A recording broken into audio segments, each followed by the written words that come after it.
Bueno, y en este caso, en el capítulo anterior, en donde justamente estuvimos visitando, revisando, repasando lo que es la primera instancia justamente de la Odisea, que es el segundo poema homérico, la continuidad de la Ilíada, estuvimos hablando un poco de la telemaquía, ¿no? En estos primeros 4 cantos. El hijo de Odiseo. En donde, claro, el protagonista es Telémaco, que es el hijo de Odiseo, que precisamente está de alguna manera intentando hacer averiguaciones respecto de cuál fue el destino de su padre. Uh-huh.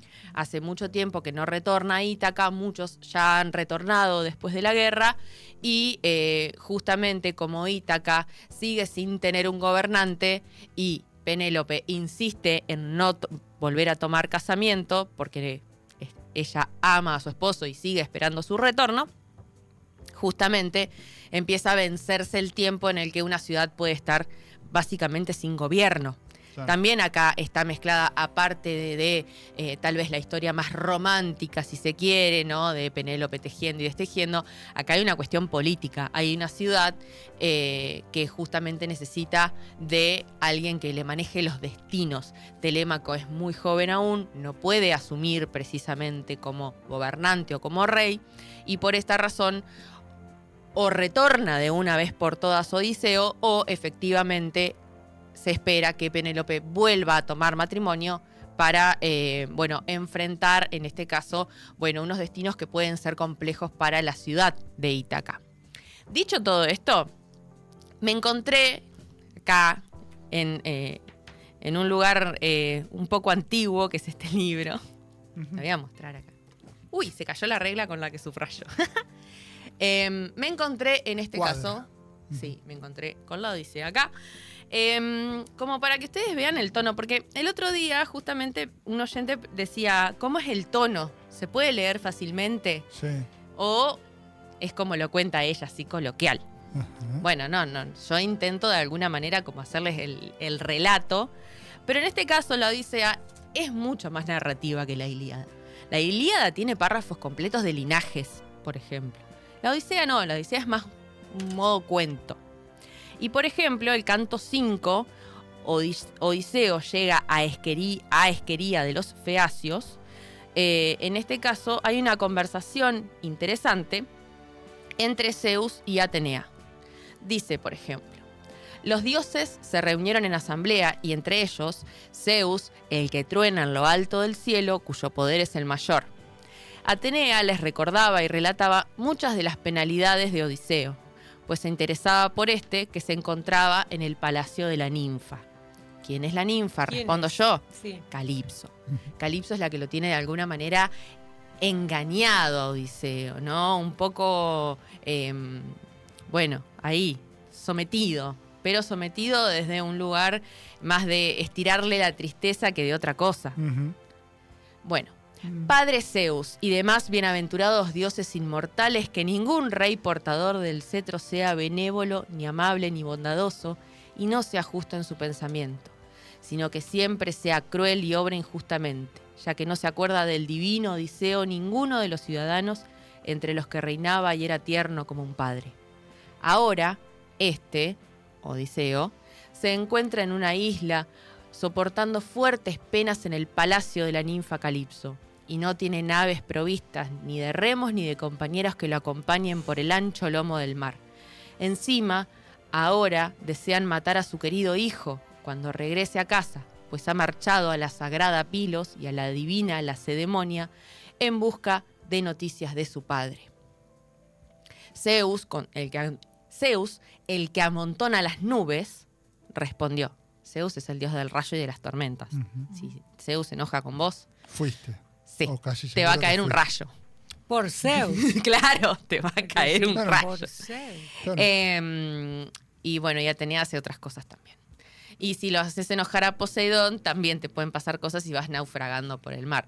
Y lo que le pasa en este caso muchas veces a Odiseo es que padece la furia de Poseidón, y aparte Odiseo es un buen navegante. Entonces siempre está en el agua. Uh-huh. De hecho, es como una de sus grandes características. Claro, sí. Que es un buen navegante, que conoce el mar.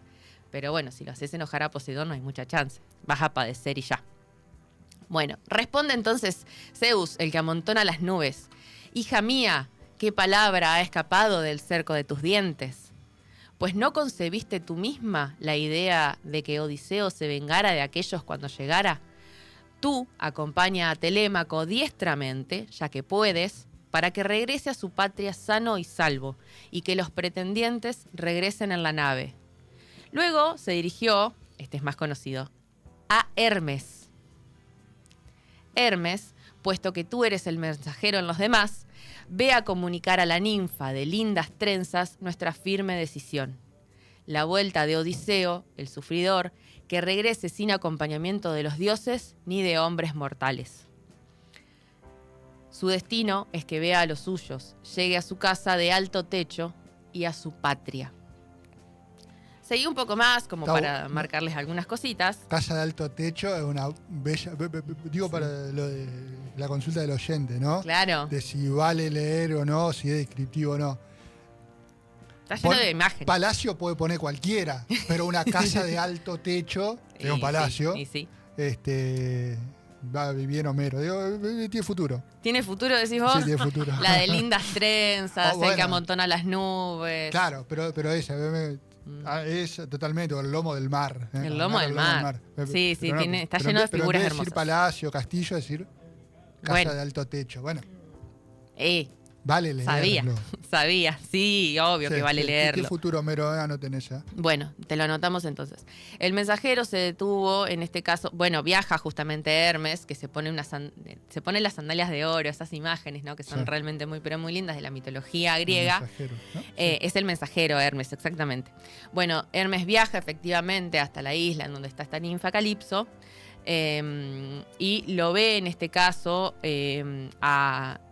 ve la isla, ve todo el castillo en donde se encontraban, se detuvo a contemplar y dice, al verlo lo reconoció Calipso entre las diosas, pues los dioses no se desconocen entre sí, por más que uno habite lejos.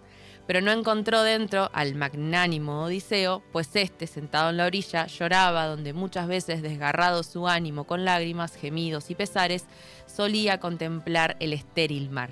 Y Calipso, la divina entre las diosas, preguntó a Hermes haciéndolo sentar en una silla brillante. ¿Por qué has venido, Hermes, el de la vara de oro, venerable y querido? Pues antes no venías con frecuencia. Di lo que piensas, mi ánimo empuja a cumplirlo si puedo y si es posible realizarlo. Pero antes, esto le va a gustar a Ezequiel, pero antes, sígueme para que te ofrezca los dones de la hospitalidad. Habiendo hablado así, la diosa colocó delante una mesa llena de ambrosia y mezcló rojo néctar. El mensajero bebió, comió, y después que hubo cenado y repuesto su ánimo con la comida, me preguntas tú, una diosa, ¿por qué he venido yo, un dios? Y ella responde. Después gastó su ánimo con los vecinos después de la comida. Zeus me ordenó que... Claro.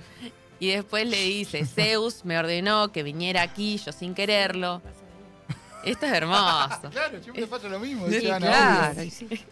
Bueno, ¿viste que dije que le iba a gustar esa parte? Te llenás de ánimo con la comida y con la bebida y luego gastás tu ánimo o usás tu ánimo. Y sí, es así, funciona así. Que es la energía del buen comer y del buen beber. Los dones de la hospitalidad, anótatelo a eso, por favor. Sí. Cuando no te ofrezcan los dones de la hospitalidad, ni te sientes. Ahí está. Bueno, sigue un poco y dice, Zeus me ordenó para que viniera aquí, sin quererlo yo. ¿Quién atravesaría de buen grado tanta agua salada? Además, no hay ninguna ciudad de mortales en la que hagan sacrificios de los dioses y perfectas hecatombes. Dice, no le es posible a ningún dios rebasar o dejar sin cumplir la voluntad de Zeus.